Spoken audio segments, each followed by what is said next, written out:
Welcome to my YouTube channel. उम्मीद करते हैं सब व्यूअर ठीक होंगे। व्यूअर्स, आज के वीडियो में हम आप लोगों को मोटीवाल टैबलेट के बारे में बताएंगे, इसके फ़ायदे, इसके इस्तेमाल, यूजेस और साइड इफ़ेक्ट्स के बारे में। तो दोस्तों से गुजारिश है हमेशा की तरह, अगर चैनल पर नए हैं तो चैनल को लाइक सब्सक्राइब करें ताकि मेडिकल से रिलेटेड वीडियोज़ आप तक पहुँचते रहें। दोस्तों, मोटीवाल टैबलेट जो है एक जामी नामी टैबलेट है और इसके साल्ट की बात करें तो फ्लूफेनाज़िन और नॉर्टेफाइलिन इसका साल्ट है।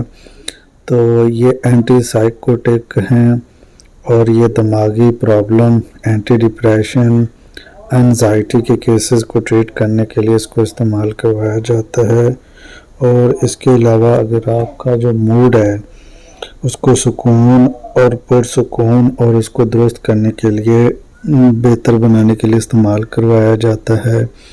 और ये दिमागी बीमारियों में इसका यूज़ करवाते हैं साइकियाट्रिस्ट वगैरह, और इसको डॉक्टर्स की रहनुमाई के मुताबिक यूज़ करना चाहिए दिन में एक बार। और इसके अलावा सोते टाइम यूज़ करें, खाने के बाद यूज़ करें। और इसके अलावा आप लोगों को कोई दिमागी प्रॉब्लम है, आप लोग इसको यूज़ कर सकते हैं। अदरवाइज़ डॉक्टर की रिकमेंडेशंस के अलावा इसको यूज़ ना करें।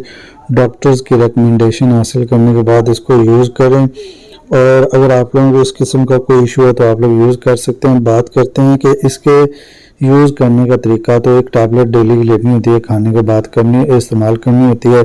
अब बात करते हैं कि इसकी वजह से कौन से साइड इफ़ेक्ट्स हो सकते हैं। तो व्यूअर्स, इसकी वजह से नोज़िया, वोमिटिंग, मतली, हेडेक, चक्कर आना, घबराहट, ये इसके साइड इफ़ेक्ट्स हो सकते हैं। अब बात करते हैं कॉन्ट्राइंडिकेशंस की। तो व्यूअर्स, वो अफराद जो लीवर किडनी के पेशेंट्स हैं तो वो डॉक्टर की रहनुमाई से यूज़ करें। और ब्रेस्ट फीड मॉम्स और प्रेग्नेंट वुमेन्स को भी डॉक्टर की रहनुमाई लेनी चाहिए, अदरवाइज़ सेल्फ मेडिसिन के तौर पर इसको यूज़ नहीं करना चाहिए। तो दोस्तों, ये था मोटीवाल टैबलेट का रिव्यू। अगर आप लोगों को कोई क्वेश्चन वगैरह पूछना है तो हमें कमेंट सेक्शन में पूछ सकते हैं। और वीडियो इन्फॉर्मेटिव लगी तो लाइक करें, चैनल पर नए तो चैनल को सब्सक्राइब करें ताकि इस तरह की मेडिकल रिलेटेड वीडियोस आप तक पहुंचती रहें। तो मिलते हैं किसी एक नए वीडियो में, तब तक के लिए हमें इजाज़त दीजिए। अल्लाह हाफिज़।